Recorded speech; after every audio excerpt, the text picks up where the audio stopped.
Shalom, selamat berjumpa kembali dengan saya malam hari ini untuk renungan keluarga. Puji Tuhan bisa menjumpai saudara-saudara semua dalam keadaan sehat, bahagia, dan keluarga bisa berkumpul. Nah, saudara-saudara, hari ini saya akan membawakan renungan dari ajaran atau hukum pertama yang diberikan oleh Tuhan Yesus.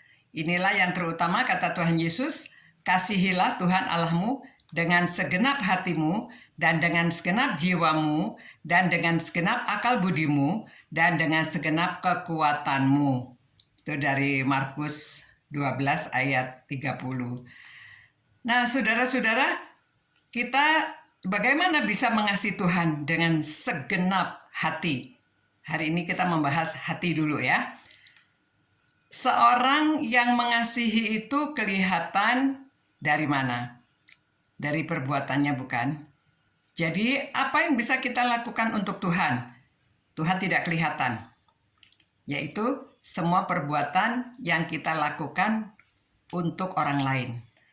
Karena dalam Matius 25 pada waktu hari penghakiman, salah satu ayat mengatakan, apa yang kamu lakukan terhadap salah seorang yang hina ini, itu yang kamu lakukan bagiku.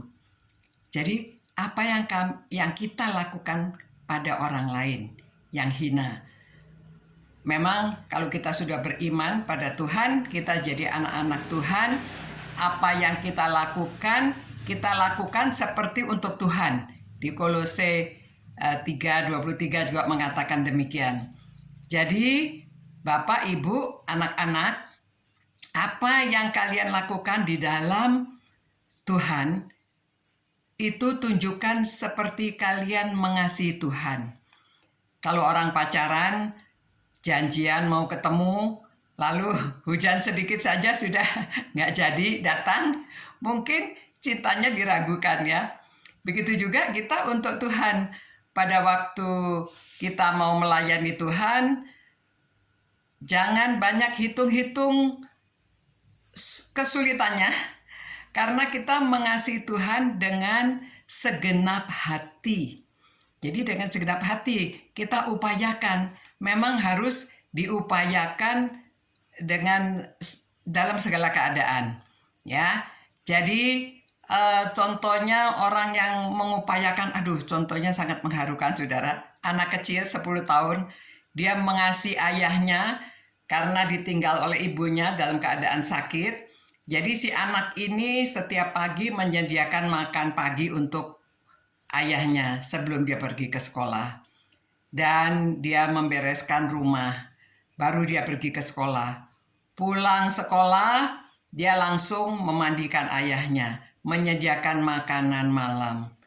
Nah, cerita ini viral sekali di Tiongkok beberapa tahun yang lalu, karena gurunya melihat anak ini kadang-kadang datang terlambat, jadi gurunya datang ingin tahu keadaan rumahnya. Ternyata dia adalah seorang anak yang luar biasa mengasihi ayahnya.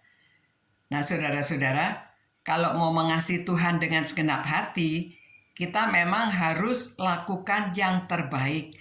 Lakukan dalam keadaan apa saja. Jadi dalam melayani Tuhan dan sesama, semua itu diperhitungkan di dalam Tuhan Yesus.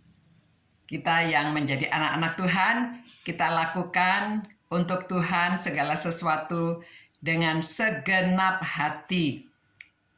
Kita dengan semua upaya segenap hati. Itulah caranya kita mengasihi Tuhan.